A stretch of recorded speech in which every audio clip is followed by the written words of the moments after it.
Well, I want to introduce to you, everyone, Lisa Foster.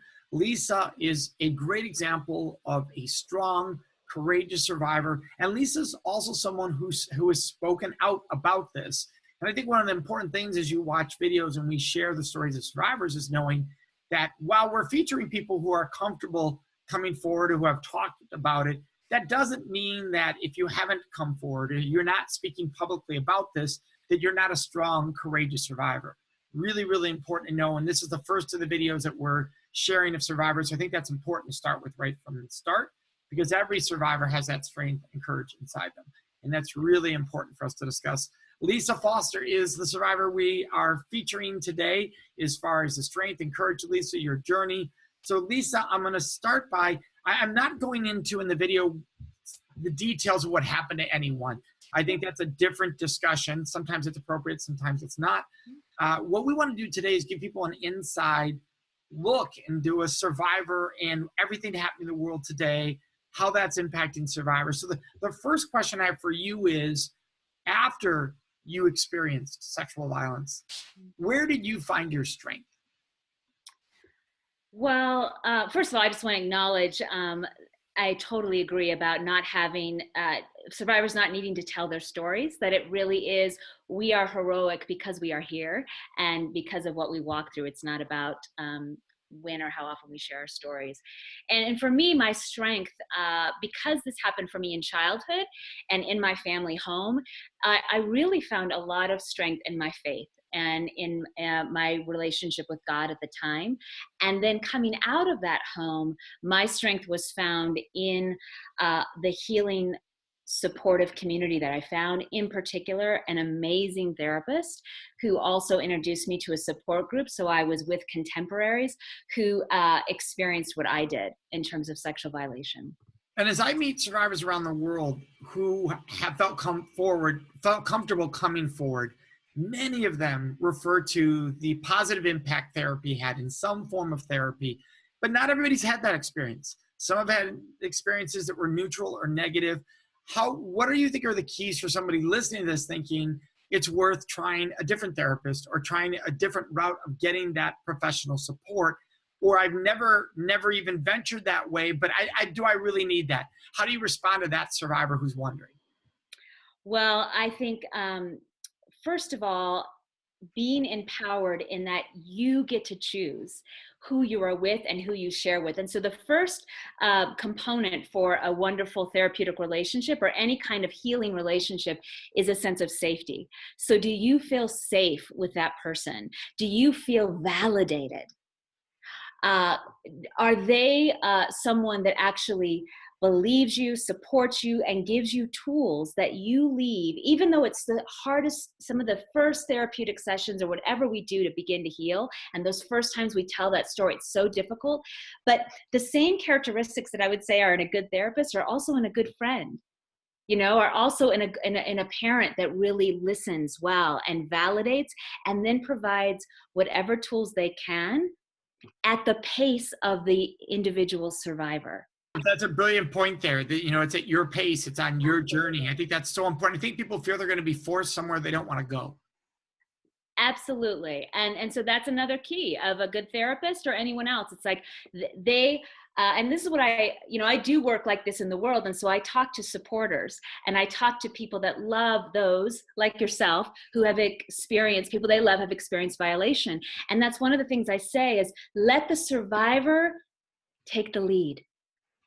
Give them a space that allows them to share if they want to, but it has to be on their terms and at their pace. And the whole journey to reclaiming our voice and choice in the aftermath of violation of any type is so very important.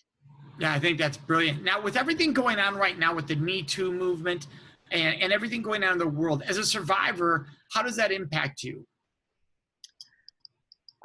Well, personally, this is a conversation I've been in for 20 years. And personally, it's now part of my life's work in the world is to help survivors move into the thriving zone. So for me personally, it's like, thank God. There is a sense of, I have known the numbers. I have talked to so many people over the years. And so to have this sense of the world seeing and understanding the extent to which people are experiencing this has been personally just very powerful. I think in the work that I do, what's been most powerful is because I do free events in the community around this issue. And I think of one story in particular where a person came, had never told anyone about her assault experience as a young teenager. And after she came to this event and this whole community that we're talking about this without shame, she said, I can't go back. Like, I don't want to talk about it. I don't want to look at that. Well, then Me Too happened in October. And after a few weeks, I actually saw her post on Facebook. And the next time I saw this young woman in my community, she said, "When's your next event? I want to be there." And that is one of the things, one of the gifts that Me Too has given us, is this sense of we are not alone, number one. And number two, world, are you watching?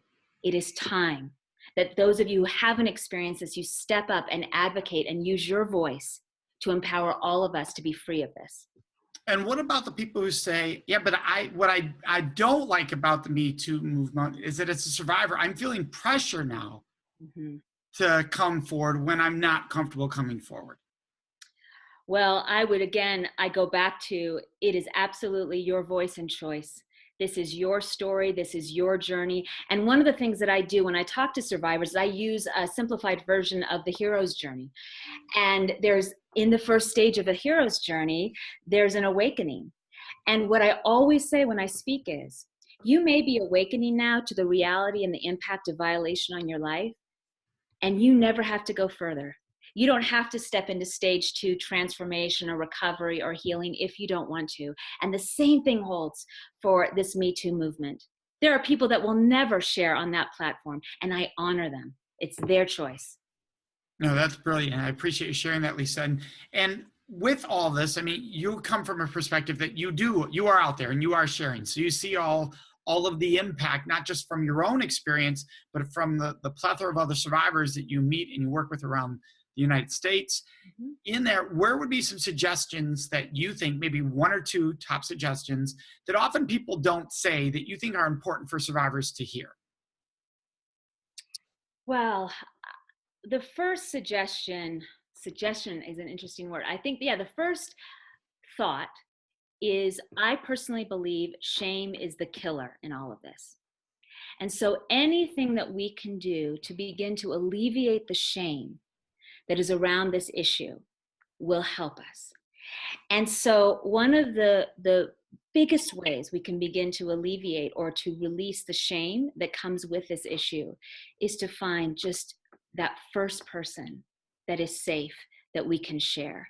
Shame lives and breathes in the darkness and in silence, and in that sense that we're all alone. And so when we have that first conversation in which the person we share with fully accepts us and loves us and feels with us the impact, that to me is the most important aspect of this, to know we're not alone and to be able to tell our story to at least just one person who can really see and honor us. And the second is to know that we are worth being free of the impacts, and that there truly is a path that can help us be free of the various impacts of this kind of trauma. And so to know that there is hope and that we are not broken, that we had something happen to us, and that there's a healing journey that can actually set us free so that we are thriving again. We are not just surviving our lives, but thriving. And I would say, and this is certainly my experience, and this is what I tell my clients, is that we are heroic for having walked through that. And that same strength that keeps us here and on the planet and moving forward. And I've heard you speak about this, Mike, and I was so touched by how you say that about survivors, that they get up, they go to school, they go to class, they stay on campus, they do all these things.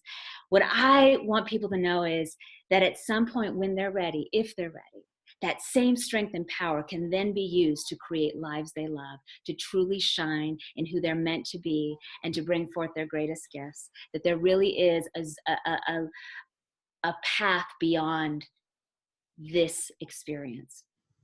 Absolutely. Lisa, thank you so much for sharing with us, for your strength, for your courage, your role model to survivors. And so I want to thank you for joining us today. If somebody wanted to reach out to you, what would be the best way for them to do that? Well, it's Paralume.com. Parillum.com is the website, and it's Lisa@Paralume.com, and they're welcome to email or to reach out through the website, and I would love to chat with anyone.